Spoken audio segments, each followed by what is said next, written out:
The twin suns of Velkar Prime burned like cruel eyes in the orange sky.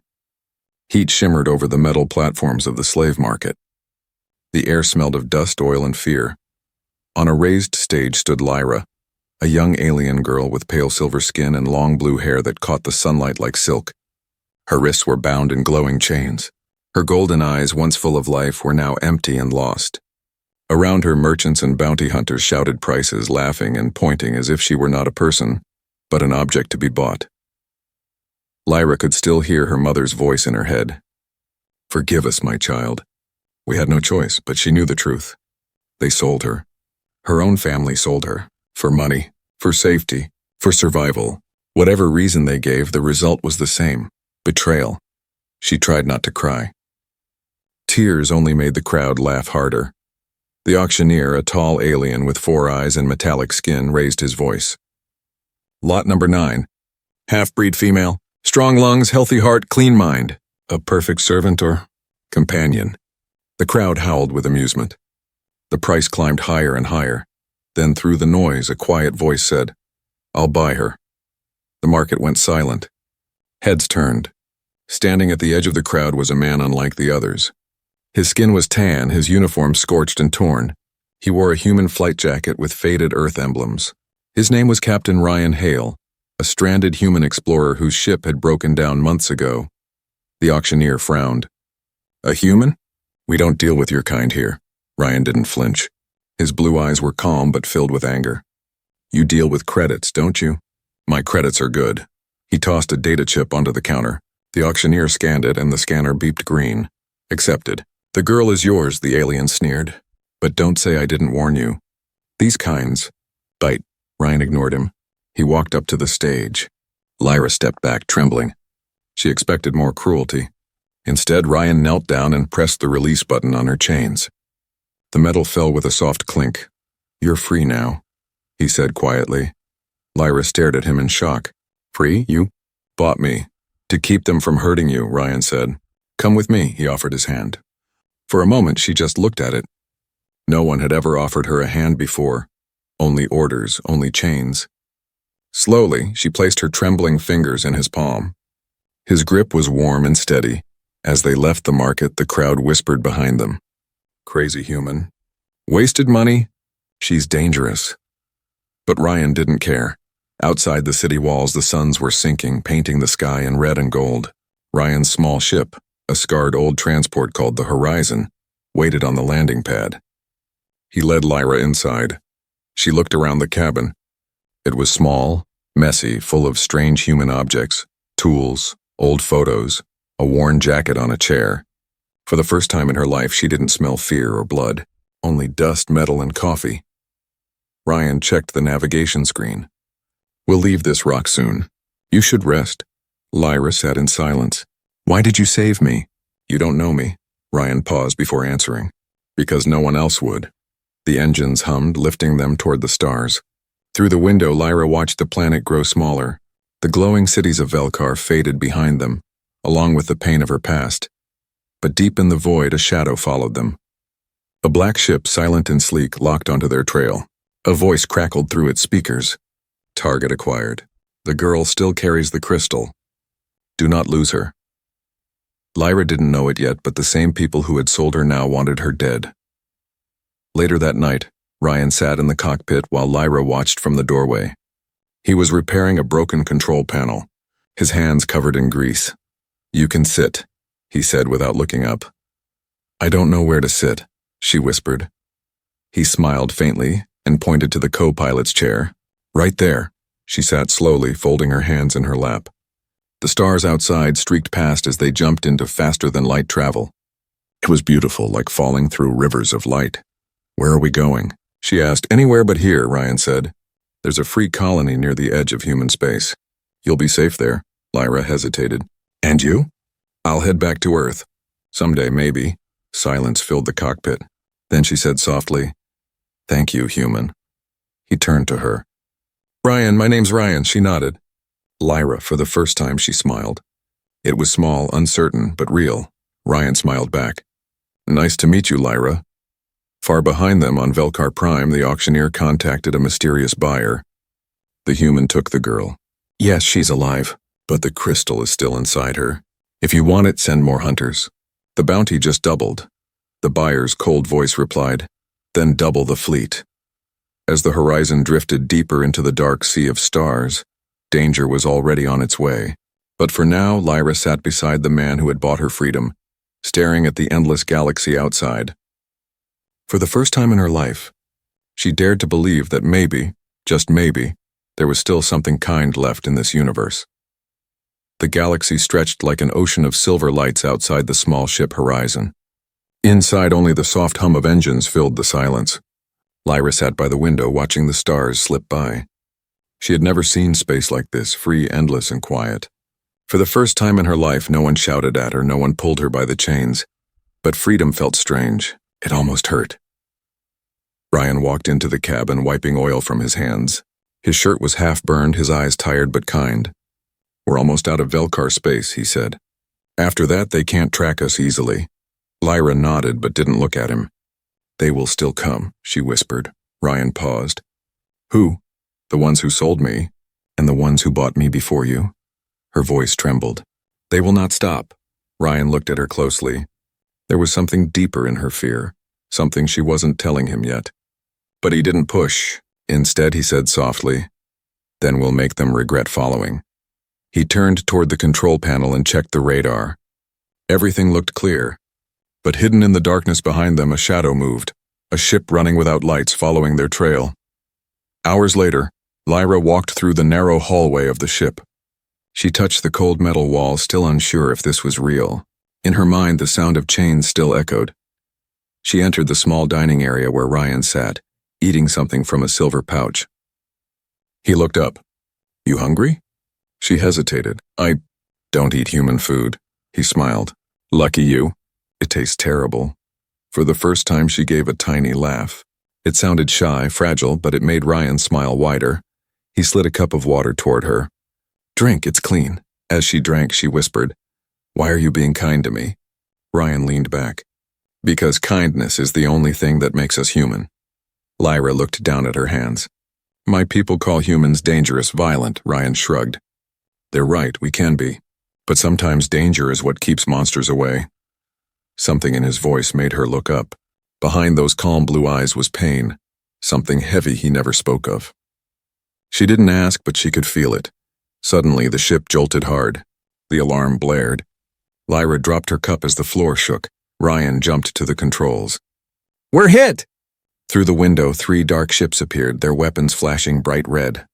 Laser fire struck the hull. Who are they? Lyra shouted. Bounty hunters, Ryan yelled back. Hold on. He pulled the lever and the ship dived.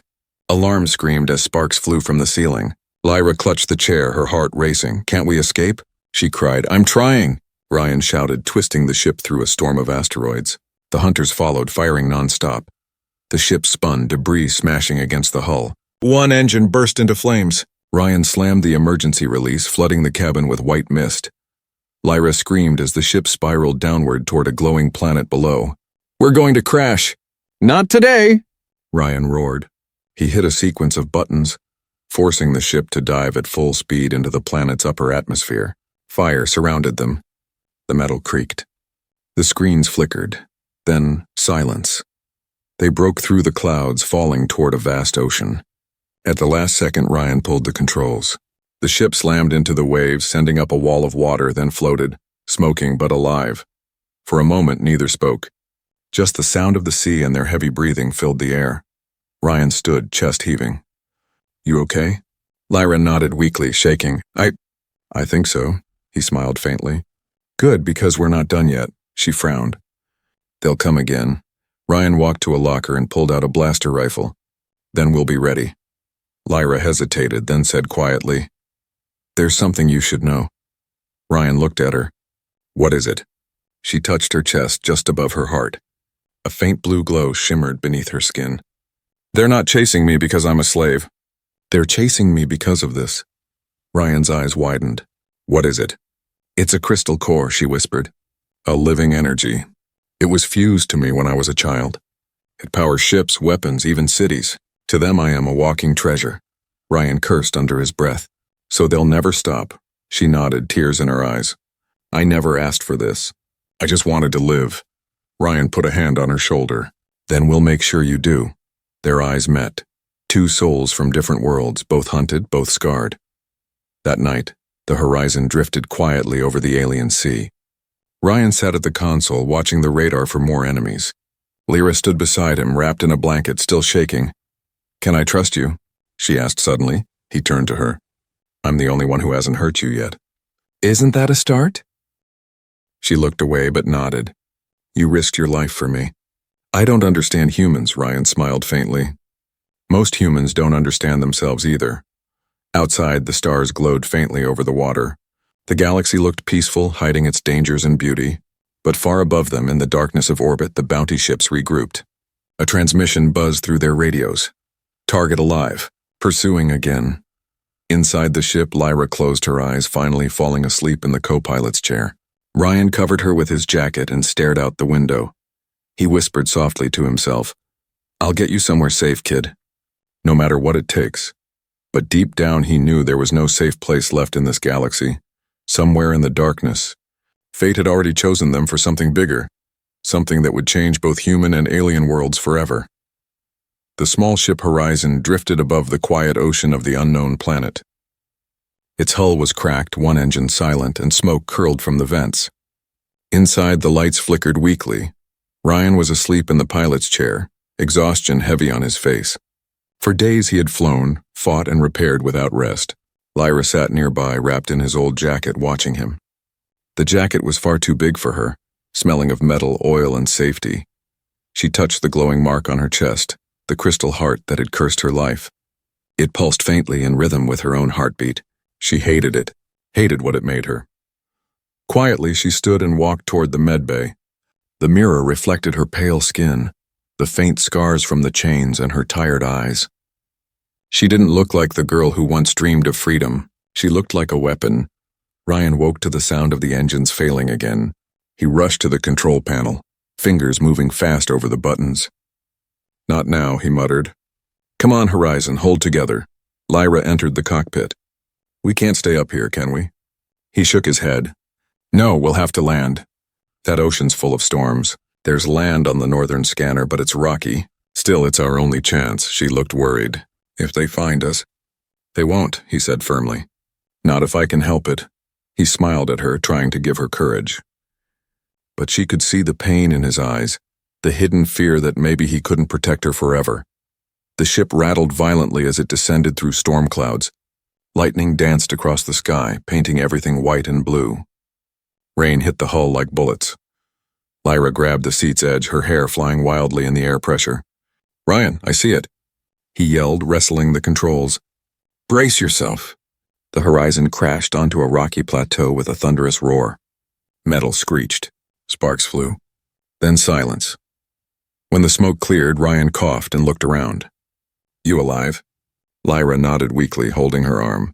Yes, I think. He laughed softly, even as blood dripped from his forehead. Then we're luckier than we look. Outside, wind howled across the alien rocks. The sky burned purple and orange, and strange glowing plants swayed like slow fire. Over the next few hours, Ryan repaired the ship as best he could. Lyra gathered supplies, food packs, cables, and medicine. She watched him work, noticing how patient he was, even when frustrated. He wasn't like other humans she had heard about. He didn't shout, didn't demand. He simply did. Why do you care so much?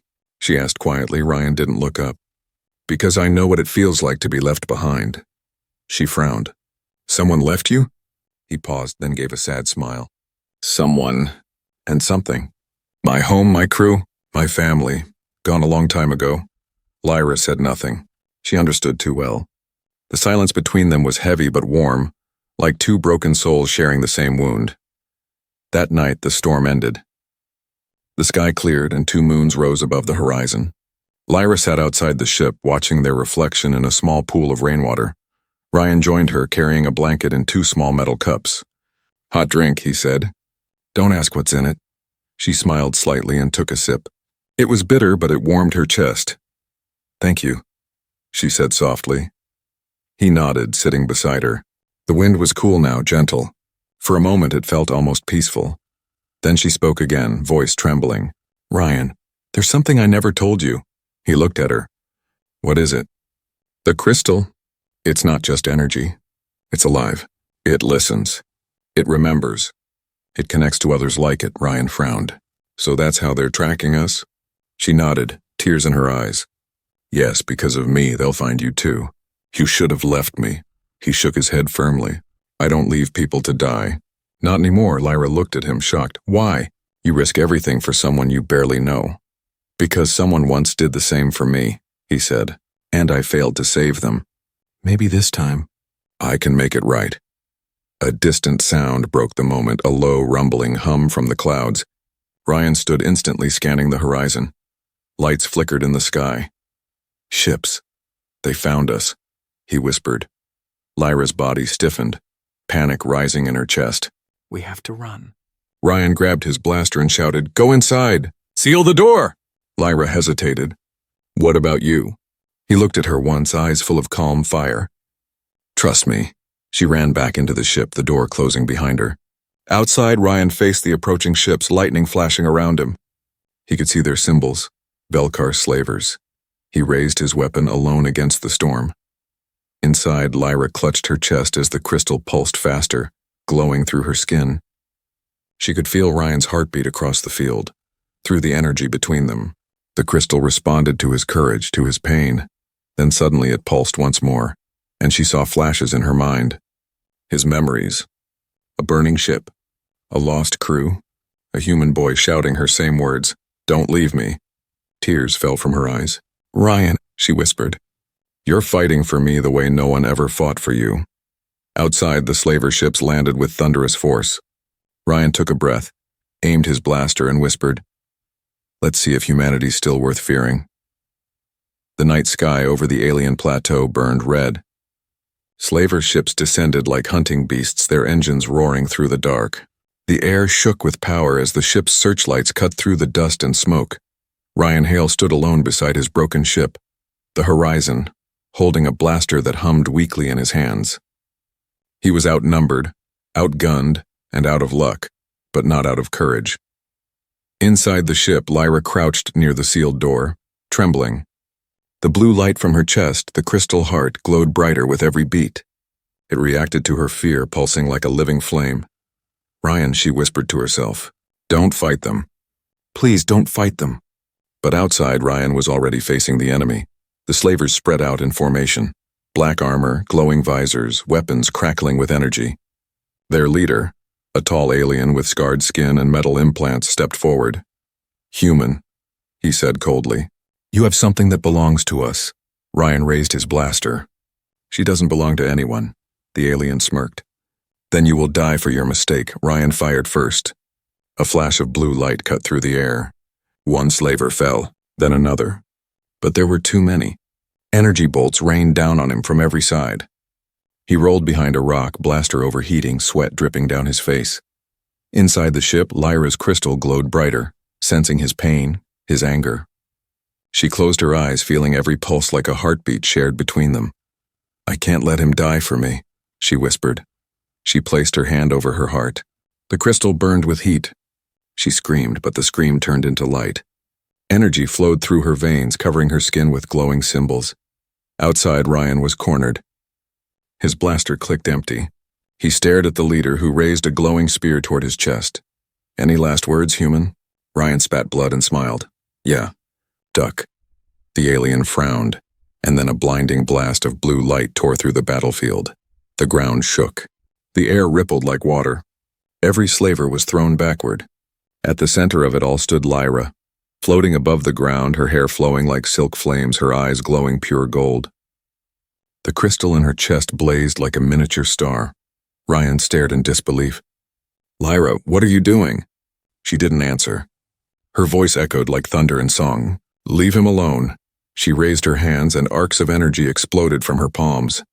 The slavers' weapons shattered. Their armor melted. The ground split open beneath them. The alien leader tried to crawl away, screaming. Impossible, he gasped.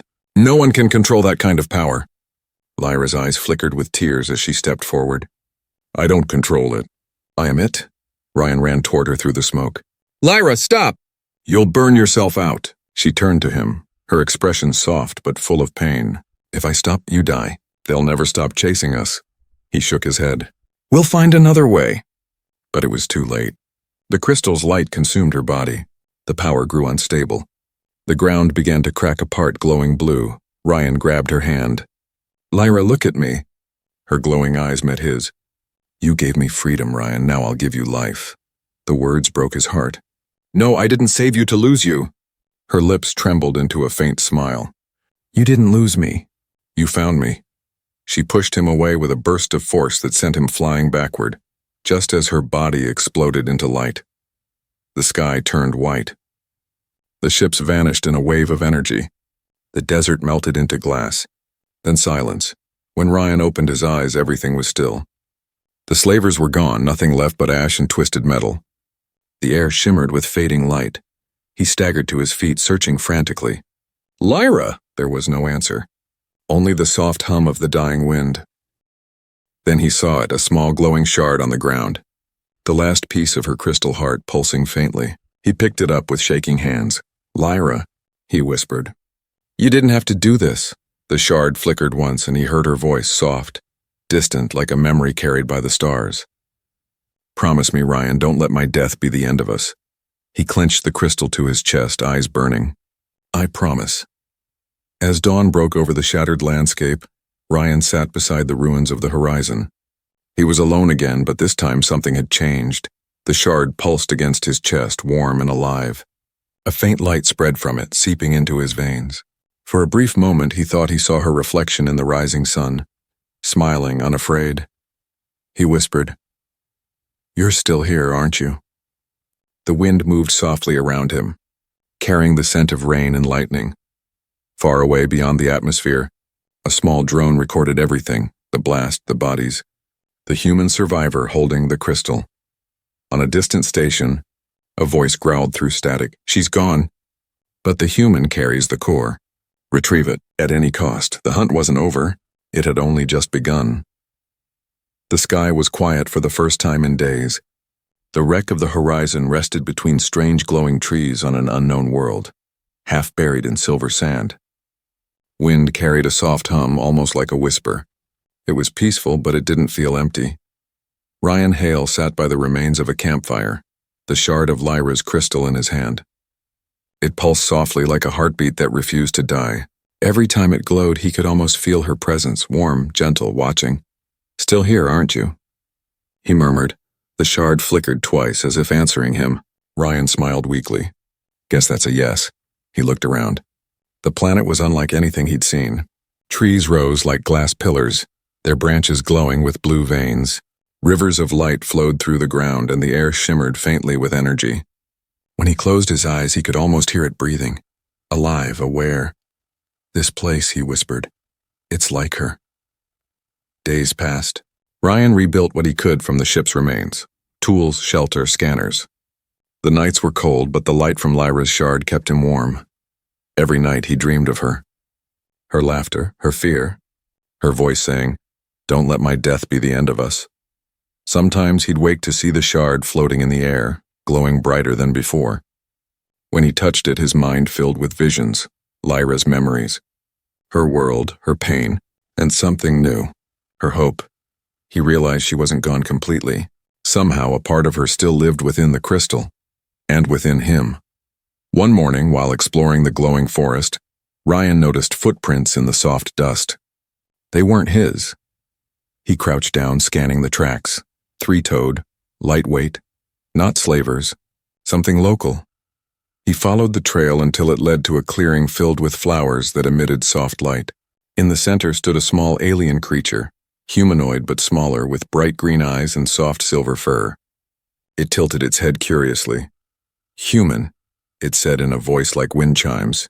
You fell from the sky. Ryan froze. You speak English? The creature smiled faintly. No, but you hear what I say, he frowned. How? Then he realized the crystal shard in his pocket was glowing again. Lyra's energy. It was translating their thoughts. Who are you? He asked carefully. The creature touched its chest. We are the Nalari, the keepers of the hidden world. Ryan nodded slowly. Then you know this planet? The creature nodded. We protect it. and it protects us. But your kind, humans, never come here. Until now, Ryan sighed. Trust me, I didn't plan to. The Nalari looked at him closely. You carry the heart of the Starborn, Ryan blinked. You mean Lyra? Yes, the creature said softly. Her energy lives in you. The heart chose you. Ryan's chest tightened.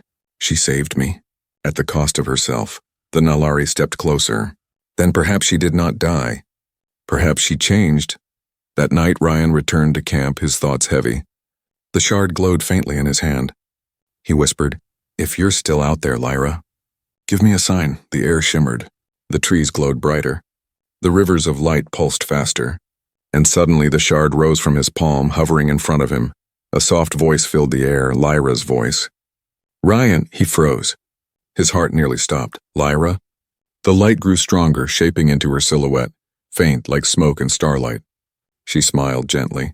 You kept your promise. Ryan's eyes filled with tears. You're alive? Not as before, she said softly. But my spirit is part of this world now. The crystal connects me to everything here. He reached out, his fingers trembling. I thought I lost you. You never did, she whispered. I've been with you every step.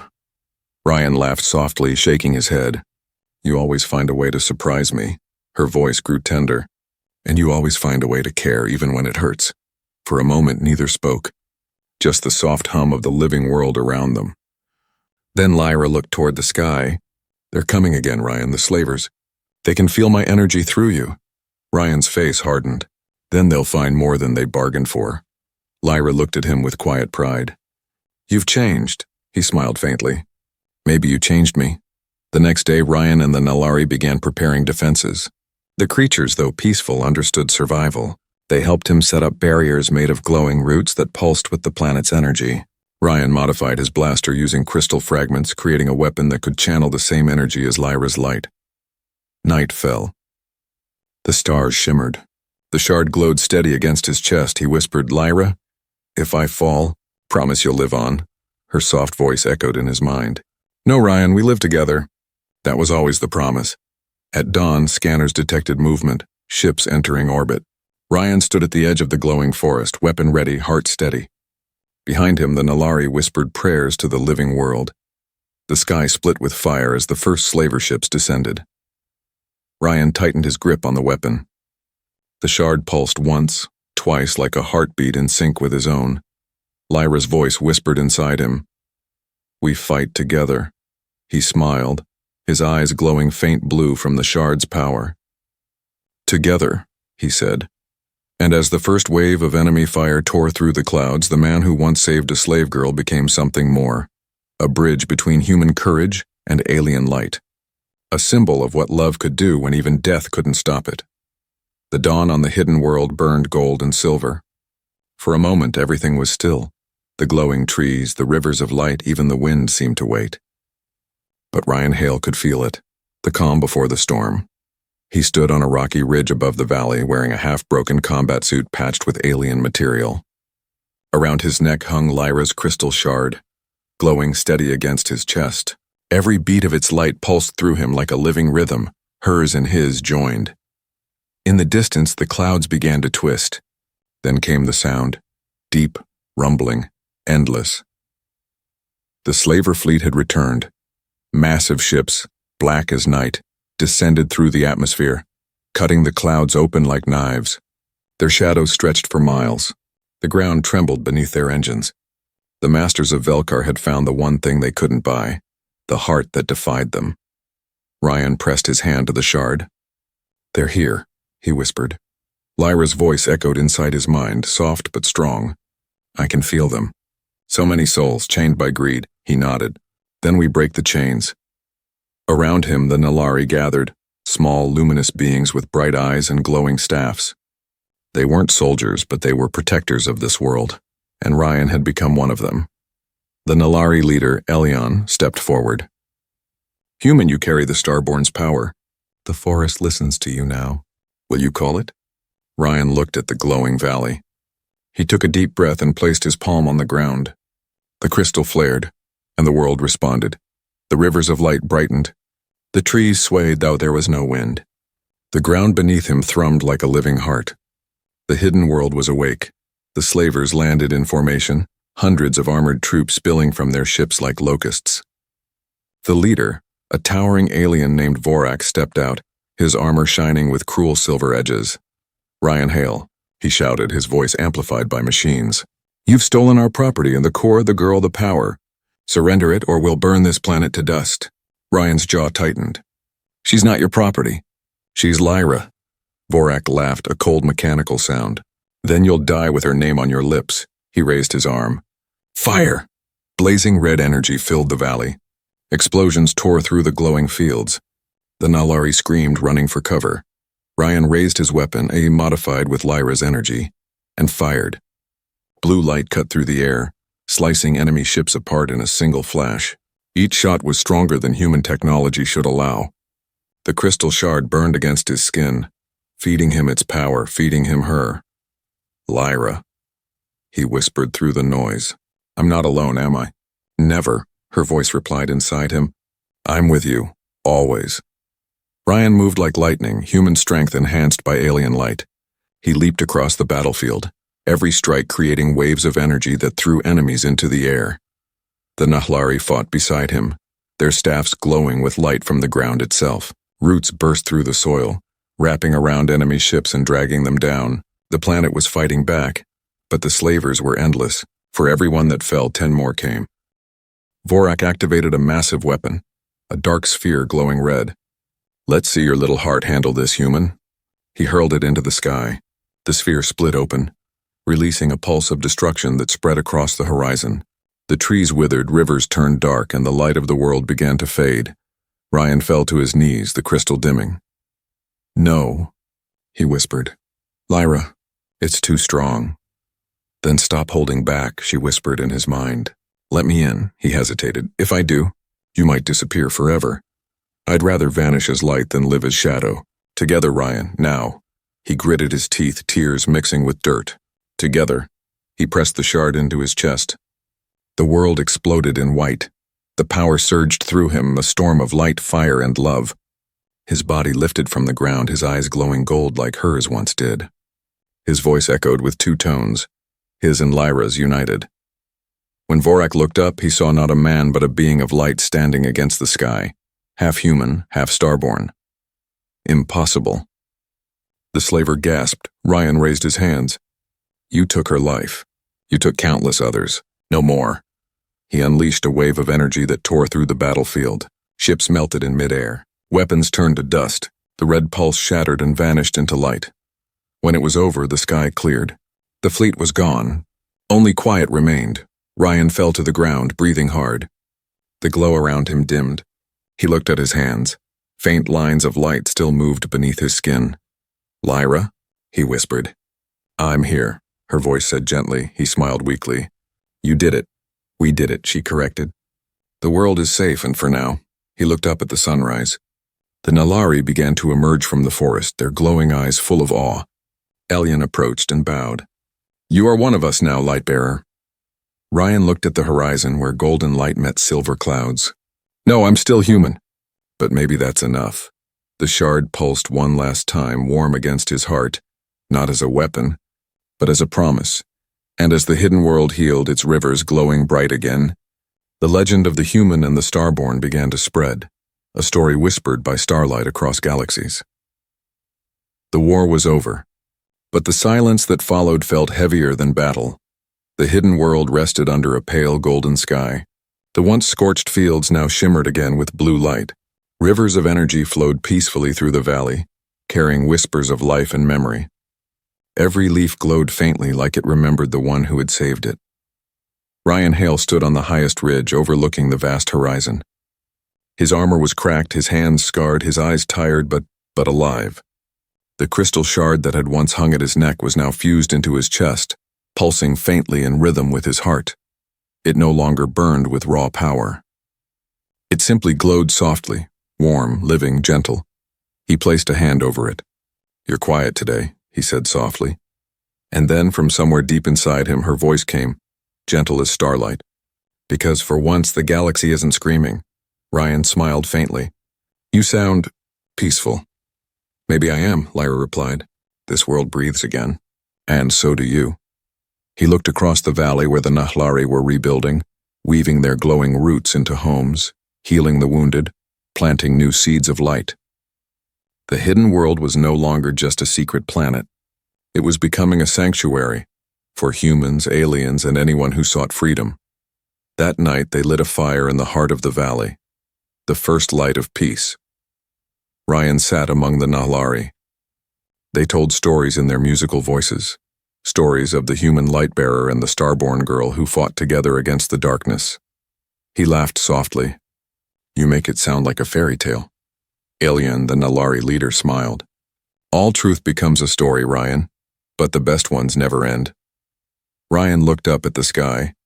The stars shimmered like silver dust, silent witnesses to everything lost and everything gained. Inside his chest, Lyra's presence stirred. "You miss Earth." "Yeah," he whispered. "I miss the noise, the cities, the smell of rain on metal, but I think I'd miss this more." "Then you found your place." He chuckled quietly. "I think we both did." Days turned into weeks. The hidden world healed faster than he expected. The forest grew taller, brighter. New life began to emerge, creatures born from the light itself. Ryan built a small settlement at the edge of the glowing river. He worked beside the Nahlari, teaching them human tools, learning their ways in return. He even laughed again, really laughed, something he hadn't done since before the war. But sometimes, when night came and everything grew quiet, he'd sit by the water and speak to her. "Lyra," he'd say, "do you ever wish things were different?" "Sometimes," she'd whisper. "But if they were, I'd never have met you." He'd smile and toss a pebble into the glowing river. "You always know what to say." "Because I'm inside your head now," she teased gently. Ryan laughed softly. "Lucky me." One evening, Elian came to him carrying a crystal tablet etched with symbols. "We've been listening to the stars," the Nahlari said. "Your people, humans, and are beginning to search again. They'll find this world someday." Ryan stared at the stars. "And when they do?" Elian's eyes glowed softly. "Will you tell them who you are?" Ryan shook his head slowly. "No, let them find the story, not the man." He looked at his reflection in the river, part human, part light. The scars across his face had healed with a faint blue glow, traces of Lyra's energy. He didn't look like the soldier who crashed on Velkar Prime. He looked like something new, a bridge between two species, a living proof that love could rewrite the laws of the galaxy. That night, as he rested by the river, the air shimmered. The water rippled, though no wind touched it. And then Lyra appeared, not as a memory, not as a dream, but as light, shaped into her form, soft and radiant, standing before him. "Lyra," Ryan whispered, his voice breaking. "You're here," she smiled gently. "You kept your promise." He took a slow breath, eyes glistening. "You said I'd never lose you." "I believed you." She knelt beside him, her light brushing against his skin like warmth from the sun. "You did more than believe. You became what I could never be, a part of everything." He looked at her, eyes filled with wonder and sadness. "I wish you could stay." Lyra shook her head softly. "I can't stay, but I can be. In every light, in every living thing touched by this world, even in you." She leaned forward and pressed her forehead against his. For a heartbeat, he felt everything. The stars, the rivers, the laughter of the Nahlari, all flowing through him like music. "Goodbye, Ryan," she whispered. "And thank you for teaching a slave what love feels like." Her form dissolved into thousands of glowing particles that drifted into the sky, joining the constellations above. Ryan watched them rise until the last spark vanished into the dawn. Years later, travelers spoke of a planet at the edge of the galaxy, a world of glowing forests and living rivers. At its center stood a statue carved from luminous stone. A human man standing beside an alien girl, hands joined, eyes turned to the stars, and beneath the statue were words in two languages, human and starborn alike. She gave him light. He gave her freedom. Together they gave the galaxy hope. The legend spread across star systems, carried by merchants, wanderers, and dreamers. Some called it myth. Others called it truth. But those who truly listened, on quiet nights, under distant suns, swore they could still hear two voices in the wind. One human, one alien, laughing together in the light of a new dawn.